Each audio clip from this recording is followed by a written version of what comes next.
Good morning everyone. আমি গীত আবার চলে এসেছি আজকে একটু নতুন দেখাতে। কালকে শুধু গাছ দেখিয়েছিলাম এক সাইডের, আজকে দেখুন এই প্রতিদিন সকালবেলা উঠে আমি এই কাকদেরকে খেতে দিই। কোনো দিন মাছ দিয়ে ভাত দিই, কোনো দিন একটা ডিম দিয়ে ভাত দিই। খুব খুশি হয়, খায় ওরা। এই দেখুন সব বসে রয়েছে। আর এপাশে দিয়ে হচ্ছে পায়রাদের, না হলে এই পায়রাগুলো এত বিরক্ত করে ওদেরকে, কাকের খাবারও গিয়ে খেয়ে নেয়। সব গোলা পায়রা মনে হয়, ভীষণ করে খেয়ে নেয়। কাল একটা না দাঁড় কাক এসছিল, আজ সে এলো না। এই এখন ছড়াবে ছেটাবে, মিলে মিশে ওরা খাবে। খুব সুন্দর লাগে সকালটা এরমভাবে।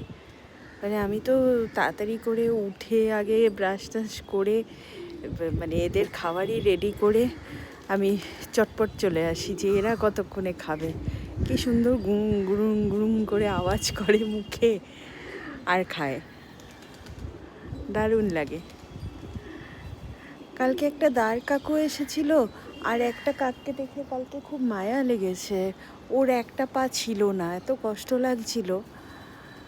ওই লাফিয়ে লাফিয়ে অল্প করে ও খেয়ে গেছে। ওই একটু ছোট চেষ্টা আর কি। আচ্ছা, আর এবারে আপনাদেরকে আমি আর একটা সাইড দেখাই। দেখুন এই সাইডটা আমার শেডের আছে, টেরেসের। চারতলায় থাকি তো প্রচণ্ড গরম হয়। তো এবার শেড থাকাতে কি হয়েছে, এই ইয়েগুলো আছে, রডগুলো আছে, যার জন্য আমার হাজব্যান্ড আইডিয়া দিল যে তুমি নেট লাগাও, নেট লাগিয়ে কিছু ক্লাইম্বার্স লাগাও। তাহলে পরে পুরো নেটটা যদি ঘিরে যেতে পারে ক্লাইম্বার্স দিয়ে, তাহলে ফুলও হবে, দেখতে সুন্দরও লাগবে এবং ঠান্ডাও থাকবে জায়গাটা। তো ওই কিছু ক্লাইম্বার্স লাগিয়েছি। এ হচ্ছে সবথেকে ফার্স্ট ক্লাইম্বার, তরুলতা। দেখুন কি সুন্দর করে ক্লাইম্ব করেছে, কত দূর অবধি উঠে গেছে। একে সব থেকে পরে লাগিয়েছি, বাট এ সব থেকে বেশি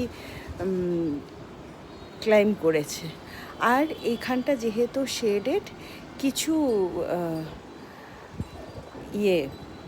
ইনডোর প্লান্টস, এটাও একটা ক্লাইম্বার। আমার হাজব্যান্ডের খুব পছন্দের ফুল, প্যাশন, বাট এখনও ফুলটা দিয়ে ওঠেনি। মোস্ট প্রবাবলি যেহেতু শেড রয়েছে, রোদটা ফুল ফ্লেজেড পায় না, তো ওই জন্য মনে হয় স্লো গ্রোথ।